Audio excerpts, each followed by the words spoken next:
بسم اللہ والصلاۃ والسلام علی رسول اللہ الحمدللہ۔ نمبر 2 یہاں سے ہے نا، جیم با جیم، وہی فقہ راوی کا ہے نا مسئلہ۔ یہ پہلے تو انہوں نے حضرت امام صاحب کے بارے میں جو منسوب ہے ان کی طرف، وہ میں نے ذکر کیا تھا کہ یہ قول حقیقتاً عیسیٰ بن ابان کا ہے جو معروف ہو گیا ہے، اور یہ ہمارے عموماً جو اصول فقہ کی کتابیں ہیں اس میں بھی یہی عیسیٰ بن ابان رحمہ اللہ کا قول جو ہے نا وہ معروف ہو گیا ہے، ورنہ امام صاحب رحمۃ اللہ علیہ سے اس قول کی کوئی مستند سند جو ہے نا وہ منقول نہیں ہے امام صاحب کی طرف سے۔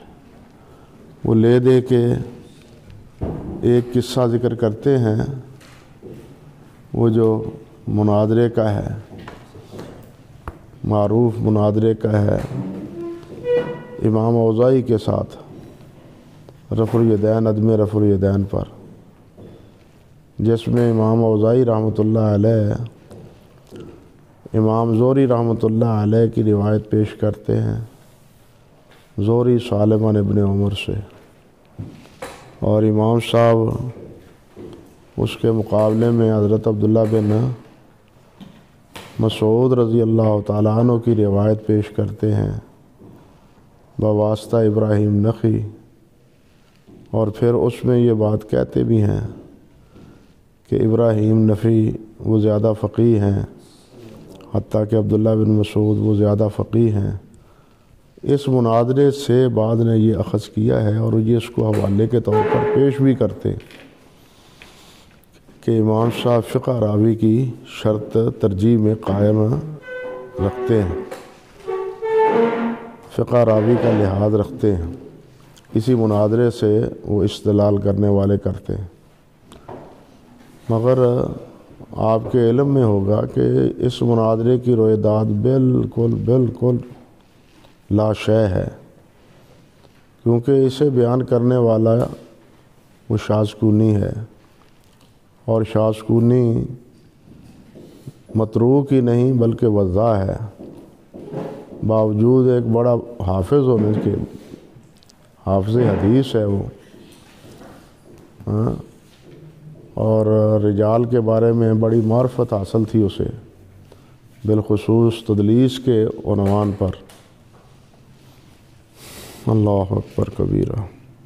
اس لیے امام صاحب سے کوئی مستند قول جو ہے نا اس بارے میں منقول نہیں ہے۔ علامہ کرخی وغیرہ جو کہتے ہیں کہ فقہ راوی کی روایت شرط نہیں ہے، یہی قول زیادہ مستند ہے، اور اسی قول کی بنیاد پر ہی حضرت ابو ہریرہ رضی اللہ تعالیٰ عنہ کی مرویات اور حضرت انس بن مالک کی مرویات جو خلاف قیاس سمجھتے ہیں ان کو قبول نہیں کرتے، انہیں قبول نہیں کرتے اسی اصول کی وجہ سے۔ مگر حقیقت یہی ہے کہ یہ اصول امام صاحب رحمۃ اللہ علیہ کا نہیں ہے،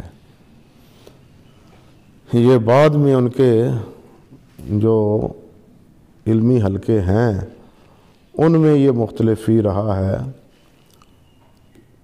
اور اصول کی کتابوں میں بھی اس کے بارے میں اختلافی آراء منقول ہیں۔ تو خیر کہتے ہیں نمبر با واشترط آخرون عند تفرد الراوی بالحدیث، اور بعد نے تفرد راوی کے وقت اس کی شرط جو ہے نا وہ عائد کی ہے، لگائی ہے۔ جیم واشترطہ ابن حبان عند اداء الراوی من حفظہ، اور ابن حبان رحمۃ اللہ علیہ نے یہ شرط لگائی ہے جس وقت راوی زبانی روایت بیان کرے، حفظاً وہ روایت بیان کرے، چنانچہ انہوں نے فرمایا ہے الثقۃ الحافظ اذا حدث من حفظہ ولیس بفقیہ لا یجوز عند الاحتجاج بخبرہ۔ کہتے ہیں کہ جب ایک ثقہ حافظ محدث روایت بیان کرے اپنے حفظ سے اور وہ فقیہ نہ ہو، اور وہ فقیہ نہ ہو تو لا یجوز عند الاحتجاج بخبرہ، میرے نزدیک اس کی روایت سے استدلال درست نہیں ہے۔ فإذا كان الثقة الحافظ لم يكن فقيها وحدث من حفظه، کہتے ہیں جب ثقہ حافظ ہو اور وہ فقیہ نہ ہو اور اپنی زبانی وہ روایت بیان کرے وحدث من حفظه فربما قلب المتن وغیر المعنى حتى يذهب الخبر عن معنى ما جاء فيه، تو پھر بسا اوقات کیا ہوتا ہے، متن بدل جاتا ہے، معنی تبدیل ہو جاتا ہے، معنی تبدیل ہو جاتا ہے، یہاں تک کہ حتیٰ یذہب الخبر عن معنی ما جاء فیہ، کہ اصل خبر میں جو معنی ہوتا ہے وہی بدل جاتا ہے، اس کا مفہوم بدل جاتا ہے۔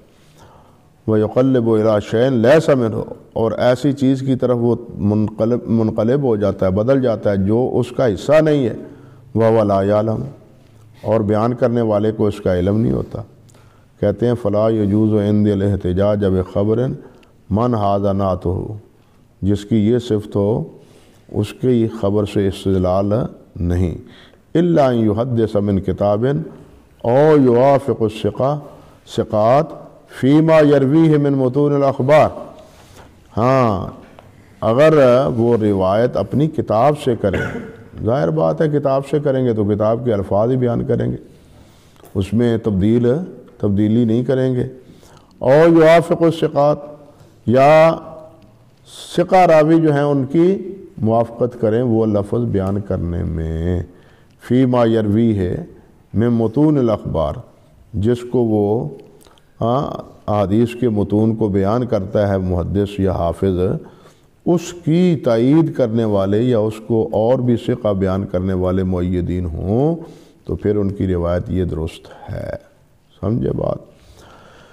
فرماتے ہیں اللہ اکبر، وَكَلَامُهُ هَذَا مُقَيَّدٌ بِمَا قَالَهُ فِي شُرُوطٍ مَّن يُحْتَجُّ بِهِ حَيْثُ قَالَ، کہتے ہیں ان کا یہ کلام جو ہے نا یہ مقید ہے، علی الاطلاق نہیں ہے، بما قالہ فی شروط، جو اس کے شرط کے بارے میں انہوں نے فرمایا ہے، من یحتج بہ، جس کی حدیث سے استدلال کیا جائے، اور انہوں نے فرمایا ہے والعلم بما یحیل من معانی ما یرویہ هو ان یعلم من الفقہ بمقدار ما اذا ادى خبرا او رواہ من حفظہ او اختصرہ لم یحلہ عن معناہ الذی اطلقہ رسول اللہ صلی اللہ علیہ وسلم الی معنی آخر۔ یہ ہے اصل ان کی بات کہ علم جو بدل دے اس کے معنی کو جو وہ روایت بیان کرتا ہے، اور وہ ان یعلم من الفقہ، کہ وہ فقہ کو اس قدر جانتا ہو، بے مقدار، اس مقدار میں، ما اذا ادى خبرن، کہ جب وہ کوئی سی خبر کو بیان کرے، اور رواہ ہو یا اس کو روایت کرے، من حفظ ہی اپنے یاداشت سے، اور اختصرہ یا اس کو مختصر بیان کرے، لم یحل ہو عن معناہ الذی، تو وہ بدل نہ دے اس معنی سے جو معنی رسول اللہ صلی اللہ علیہ وسلم نے متعین فرمایا ہے۔ اصل مسئلہ یہ ہے، لیکن بھائی ابن حبان نے یہ بات فرما دی، دوسرے محدثین نے تو یہ بات بھی نہیں کہی، مگر یہ کہتے ہیں وَهَذَا مُوَافِقٌ لِمَا يَشْتَرِطُ الْأَئِمَّةُ فِي ضَبْطِ الصَّدْرِ، محدثین کے ہاں عموماً ضبط کی جو بات ہے تو وہ ضبط کتاب بھی ہے اور ضبط صدر بھی ہے۔ جب ان کے ہاں یہ شرط ہے ضبط صدر کی اور روایت بالمعنی کی اجازت وہ دیتے ہیں، تو روایت بالمعنی کا تقاضا یہی ہے کہ وہ ان کے معانی سے واقف ہو، غافل نہ ہو، اور اس کو یاد ہو وہ روایت۔ اگر وہ روایت یاد ہی نہیں ہے، زبانی بیان کرتے ہیں اور الفاظ کو تبدیل کر دیتے ہیں، اور تبدیل بھی ایسا کہ اس کا معنی اور مراد وہی بدل جائے، تو یہ کسی بھی محدث نے اس کی اجازت نہیں دی۔ اللہ اکبر کبیرہ۔ کہتے ہیں نمبر 3، الشہرۃ بسماع الحدیث، الشہرۃ بسماع الحدیث، کہ ایک شرط یہ بھی ہے کہ وہ سماع حدیث میں مشہور ہو، حدیث کے سننے سنانے میں مشہور ہو، مجہول نہ ہو۔ قلیل الروایہ، محدثین اکثر بیان کیا کرتے ہیں، جرح کرتے ہوئے یہ کہتے ہیں کہ یہ لیس من صنعاتہ ہی، یہ ان کا فن نہیں ہے، یہ لفظ استعمال کرتے ہیں۔ کیا مطلب؟ کہ روایات بہت کم ہیں ان کی، قلیل اور روایہ ہیں وہ۔ تو راوی کے لیے ضروری ہے کہ وہ حدیث کے بارے میں شہرت رکھتا ہو، اختصاص رکھتا ہو۔ ہمارے ہاں یہ بات چلتی ہے، دیکھیے حدیث پڑھانے والے تو سب ہیں، یہاں بھی اب یہی ہے، بلوغ المرام سے لے کے مشکوٰۃ سے لے کے صحیح بخاری تک حدیث شریف تو سب پڑھاتے ہیں، لیکن پڑھانے میں، حدیث پڑھانے میں جو شہرت ہوتی ہے وہ چند افراد کو ہی ہوتی۔ ہمارے اس دور میں بھی یہی چیز ہے، حدیث پڑھانے کی جو شہرت ہے کہ وہ صحیح طریقے پر فلاں صاحب استاد پڑھاتے ہیں، اسی لیے ایک مرتبہ صحیح بخاری یا یہ حدیث کی کتاب پڑھنے کے باوجود دوبارہ ان کے پاس جا کے پڑھتے ہیں، سمجھے نا؟ تو یہ بعد نے شہرت بھی قائد شرط لگائی ہے، لیکن یہ شرط بھی جمہور محدثین کے نزدیک صحیح نہیں ہے۔ آپ دیکھیں کہ امام احمد بن عبداللہ العجلی ہیں رحمۃ اللہ علیہ، یہ کتنے بڑے امام ہیں جرح تعدیل کے، حتیٰ کہ کہا گیا ہے کہ امام احمد بن حنبل رحمۃ اللہ علیہ کے مرتبے کے تھے احمد بن عبداللہ العجلی رحمۃ اللہ علیہ، لیکن ان سے کوئی روایت منقول نہیں ہے، امام اجلی سے کوئی روایت منقول نہیں، حفاظ میں شمار ہوتے ہیں، تذکرۃ الحفاظ میں ذکر ہے ان کا، حفاظ حدیث میں شمار ہوتے ہیں، لیکن حدیث نہیں ہے، یعنی کوئی راوی مروی عنہ ان سے روایت کرنے والا، یا کہنا چاہیے کہ ان کی روایات کا سلسلہ آگے وہ نہیں ہے۔ اور بعد نے یہ کہا ہے کہ کون الراوی بصیراً غیر عامہ، کہ بھائی راوی جو ہے نا وہ نابینا نہ ہو، بینا ہو، نابینا نہ ہو۔ بعد نے یہ بھی شرط عائد کی ہے، ہاں جی، لیکن یہ شرط بھی درست نہیں ہے۔ کتنے صحابہ رضوان اللہ علیہ مجمعین ہیں جو عمیان ہیں، جو عمیان ہیں، اور ان سے کیا ہے سماع حدیث تابعین نے کی ہے، جیسے حضرت برا بن عازب ہیں، جابر بن ثابت ہیں، حسان بن ثابت ہیں، سعد بن ابی وقاص ہیں، بلکہ اور بھی صحابہ میں تابعین میں یہ سب ذکر کیے ہیں۔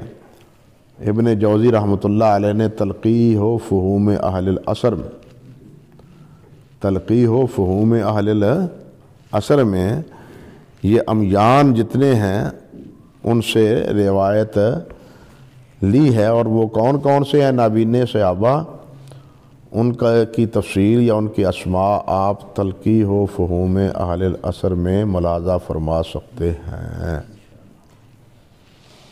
اور اگر یہی ہے تو اس کے ساتھ یہ بھی ایک چیز پیش آتی ہے، نابینا تو یہ ہے نا کہ دیکھتا کچھ نہیں، اس کے سامنے کیا ہے پتہ نہیں کتنے شاگرد بیٹھے ہیں، بیٹھے بھی ہیں یا نہیں، یہی مسئلہ ہے نا۔ اگر یہ علت ہے تو پھر اس کے تحت تو صحابیات جو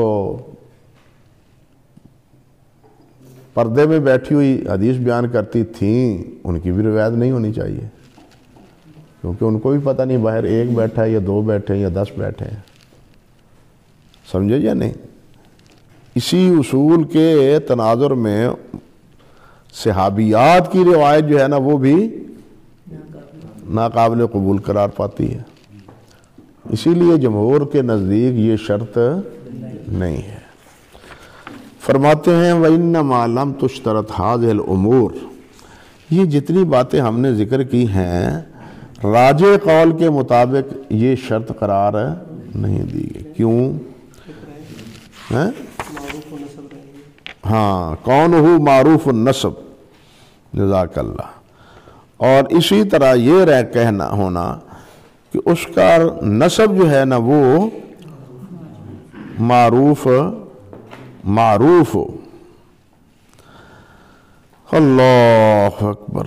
اصل میں نسب کی معروفیت کا پتہ اور اس کی ضرورت وہ پیش آتی ہے راویوں کی معرفت کے بارے میں، کہ یہ راوی کون ہے، ثقہ ہے۔ آپ پڑھا ہے آپ نے شرح نخبہ میں کہ ایک ہی راوی، نام بھی ایک، باپ کا نام بھی ایک اور نسب بھی ایک،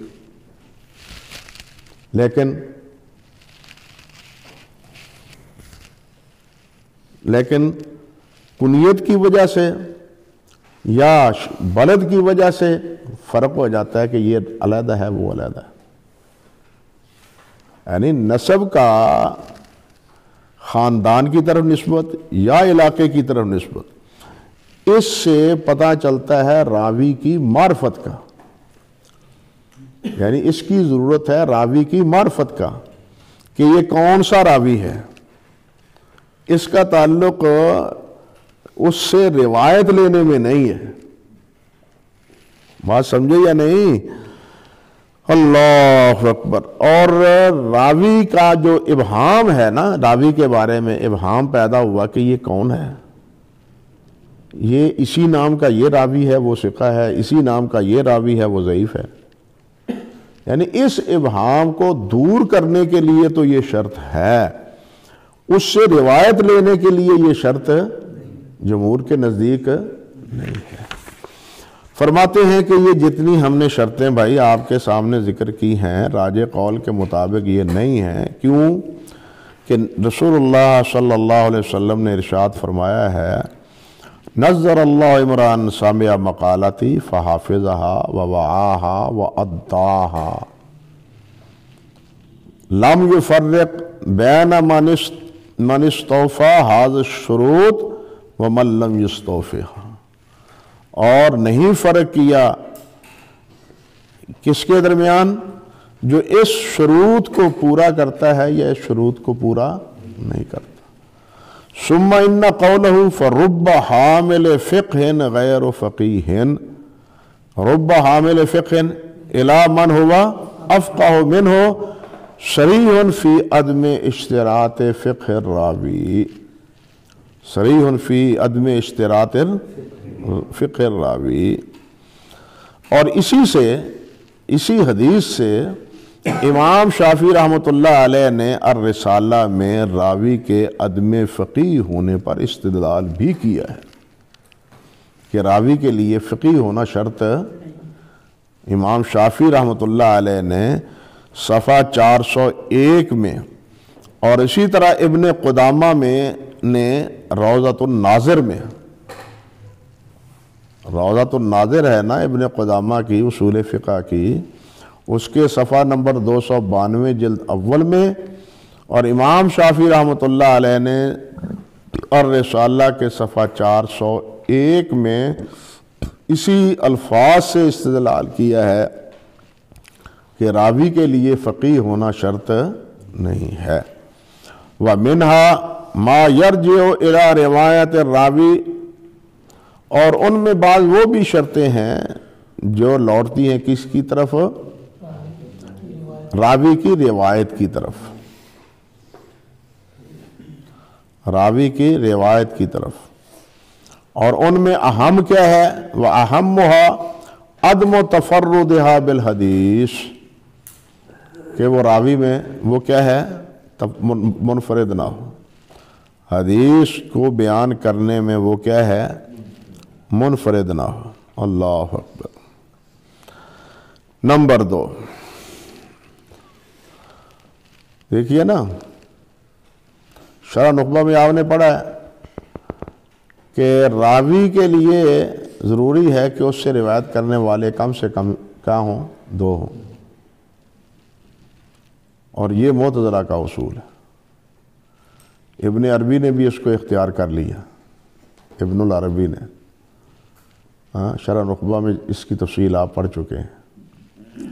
اسماعیل ابن علیہ، ابراہیم بن اسماعیل بن علیہ، یہ دراصل اس کا قول ہے، اور حافظ نے اس کی تردید کی ہے کہ اس میں شرح نخبہ میں تفرد راوی ثقہ ہو تو وہ عیب نہیں۔ ہاں، یہ اس وقت ہوتا ہے جب وہ ضعیف ہو یا مجہول ہو، جب وہ ضعیف ہو یا وہ کیا ہو؟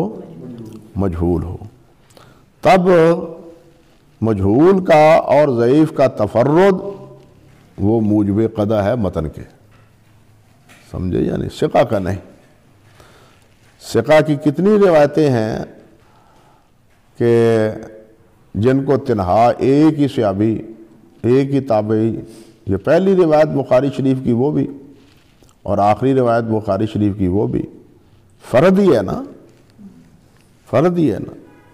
اس لیے یہ بعد نے جو شرط عائد کی قرار دی ہے کہ تفرد نہ ہو، حدیث کو بیان کرنے میں منفرد نہ ہو، یہ درست نہیں۔ نمبر 2 عدم انکار راوی الاصل روایت الفرع عنہ علی وجہ النسیان۔ یہ بھی جی اصل استاد جو ہے نا وہ اپنی روایت کا انکار نہ کرے۔ اگر انکار کر دے، یہ بھی آپ پڑھ چکے ہیں، اگر انکار کر دے تو پھر قابل قبول نہیں، حالانکہ یہ موقف بھی مرجوح ہے۔ اصل یہ ہے کہ اگر راوی ثقہ ہے اس سے روایت کرنے والا، اور تیقن سے وہ کہتا ہے کہ جناب میں نے آپ سے یہ اس حدیث کا سماع کیا ہے، وہ بھول سکتا ہے، نسیان ہو سکتا ہے۔ اگر اس کو نسیان پر محمول نہیں کریں گے تو اس کو کذب پر محمول کرنا پڑے گا، جبکہ یہ سچا ہے، صادق ہے اور ثقہ ہے، سمجھے نا؟ اس لیے بعد نے یہ شرط عائد کی ہے عدم انکار راوی الاصل روایت الفرع عنہ۔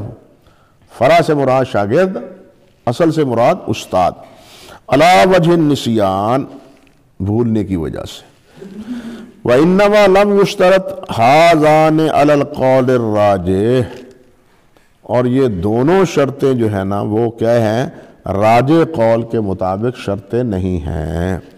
لِقَصْرَةِ الدَّلَائِلِ عَلَى قبول خبر الواحد الثقہ، کیونکہ بہت سے دلائل ہیں خبر واحد ثقہ کی، خبر واحد جو ہے نا وہ قابل قبول ہے، اور اس پر مفصل گفتگو امام شافعی رحمۃ اللہ علیہ نے الرسالہ میں کی ہے خبر واحد کی حجیت پر، اور حافظ ابن قیم رحمۃ اللہ علیہ نے الصواعق المرسلہ میں، اور حافظ ابن حزم رحمۃ اللہ علیہ نے الاحکام فی اصول الاحکام میں مستقل مفصل گفتگو کی ہے اسی موضوع پر۔ چلیں بھئی، وَلِأَنَّ الْإِنْكَارَ عَلَى وَجْهِ النِّسْيَانِ، اور یہ اس لیے کہ انکار تو بھائی بھولنے کی وجہ سے ہو سکتا ہے، لَيْسَ نَفْيًا لِوُقُوعِ التَّحْدِيثِ، اس سے حدیث بیان کرنے کے وقوع کی نفی نہیں ہوتی، بل غایتہ عدم التذکر، زیادہ سے زیادہ یہ ہے کہ انہیں یاد نہیں رہا، استاد جی کو یاد نہیں رہا۔ فقول المثبت مقدم لأنہ جازم بما یرویہ عن شیخہ، کیونکہ جو مثبت ہے اس کا قول مقدم ہے، وہ راجح ہے، کیونکہ وہ اپنے شیخ سے بالجزم ذکر کر رہا ہے کہ استاد جی نے یہ بات بیان فرمائی ہے، جس طرح کہ شرح نخبہ میں آپ اس کی مزید وضاحت پڑھ چکے ہیں۔ آگے ہے ما تثبت بہ العدالہ، کہ اب مسئلہ یہ ہے کہ عدالت کس طرح ثابت ہوتی ہے۔ ایک راوی کے بارے میں ہم کہتے ہیں کہ یہ راوی عادل ہے، تو عدالت ثابت کیا ہوتی ہے؟ فرماتے ہیں للعلماء فیما تثبت بہ عدالت الراوی مذاہب، علماء کے کئی مذاہب، کئی موقف ہیں۔ اللہ اکبر کبیرہ۔ پہلی بات ہے مذہب الجمہور، جمہور کا مذہب۔ فرماتے ہیں الامر الاول الاستفاضہ، الاستفاضہ پھیلا ہوا ہو، اس کے بارے میں عادل ہونا، صالح ہونا، اخلاق حسنہ کا پیکر ہونا، وہ کیا ہے؟ پھیلا ہوا لوگوں کے مابین، معروف ہو، جانا پہچانا ہو۔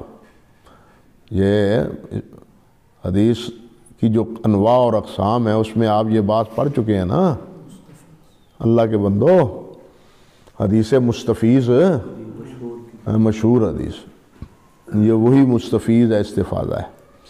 بِأَن يَشْتَهِرَ الرَّاوِي بِالْخَيْرِ وَيَشَيِّعُ الثَّنَاءَ عَلَيْهِ بِالثِّقَةِ، اللہ اکبر، کہ وہ راوی خیر کے ساتھ مشہور ہو اور ثقہ ہونے کے ساتھ اس کی تعریف پھیلی ہوئی ہو، ثقہ اور امانت۔ فَيَكْفِي ذَلِكَ عَنْ بَيِّنَةٍ تَشْهُدُ بِالْعَدَالَةِ، تو یہی کافی ہے کسی گواہ سے کہ وہ اس کی عدالت کی کیا کرے؟ گواہی دے۔ کما ہوا الشان فی مثل الامام مالک و شعبہ و سفیانین و شافعی و احمد و یحییٰ و علی رحمہم اللہ۔ امام احمد سے پوچھا گیا نا، امام اسحاق بن راہویہ رحمۃ اللہ علیہ سے، فقال مثل اسحاق یسأل عنی، مثل اسحاق یسأل، اسحاق کے بارے میں مجھ سے پوچھتے ہو؟ یہ بھی کوئی سوال کرنے والا ہے کہ اسحاق کیسا ہے؟ ساری دنیا اس کو جانتی ہے۔ اللہ اکبر۔ امام یحییٰ بن معین رحمۃ اللہ علیہ سے پوچھا گیا ابو عبید کے بارے میں، تو فرمانے لگے کہ مثلی یسأل عن ابی عبید و ابو عبید یسأل عن الناس، اور مجھ سے پوچھتے ہو، حالانکہ لوگ تو ابو عبید سے پوچھتے ہیں، تو مجھ سے پوچھتے ہو۔ یہ الکفایہ میں ہے، تدریب الراوی میں اور کفایہ میں، اور اس مسئلے میں تفصیلاً بحث کی ہے حافظ ابن عبد البر رحمۃ اللہ علیہ نے جامع بیان العلم میں، جامع بیان العلم میں دوسری جلد میں صفحہ 152 میں بڑی تفصیل سے باب یہ ہے، حکم العلماء بعضهم فی بعض، اس باب کے تحت اس مسئلے کو بھی انہوں نے خوب ذکر کیا ہے۔ کہتے ہیں ومن جرا مجراہم فی نباہت ذکر، اور جو انہی کی طریقے پر آگے چلا ہے ان کے ذکر میں، نباہہ پھیلاؤ، تفصیل، و استقامت الامر، اور ان کے معاملات درست ہونے، و اشتہار بالصدق والاشتہار بالصدق، اور وفی الاشتہار الصدق، اور صدق سچائی میں ان کی شہرت، والبصیرہ والفہم، ان کے فہم اور ان کی بصیرت مشہور ہو، لوگوں کے صاحب علم ہیں، صاحب بصیرت ہیں، یہ لوگوں کے درمیان معروف بات ہوتی ہے، تو اس کے بارے میں کسی آدمی سے ایک آدمی، اچھا جی تواڈی دے بارے رائے کی ہے، یہ سارا جہان ان کے بارے میں گواہی دے رہا ہے، اب ایک کی شہادت کیا کرے گی؟ سمجھے یا نہیں؟ وَيَتَبَيَّنُ وَجْهُ ذَلِكَ فِيمَا يَلِيهِ، کہتے ہیں کہ یہ چیز ظاہر ہوتی ہے ہماری اگلی بات سے جو ہم آپ سے عرض کرنا چاہ رہے ہیں، وہ کیا ہے؟ نمبر 1، اَنَّ تِلْكَ الْاِسْتِفَاضَةَ وَالشُّهْرَةَ اقوى فی النفوس من تعدیل الواحد والاثنین، کہتے ہیں کہ یہ شہرت، یہ اس کا اچھائی، بھلائی، بصیرت، علم، فضل، شرف، یہ پھیلا ہوا ہونا، مشہور ہونا، کہتے ہیں اقوى فی النفوس، دلوں میں زیادہ تقویت کا باعث ہے، اعتماد کا باعث ہے ایک دو کی تعدیل سے، ایک دو آدمی کی تعدیل سے۔ یہ کسی کی بارے میں اتنی شہرت سے بھلائی کا پھیلاؤ، یہ زیادہ اوقاف النفس، اطمینان بخش ہے، سمجھیں۔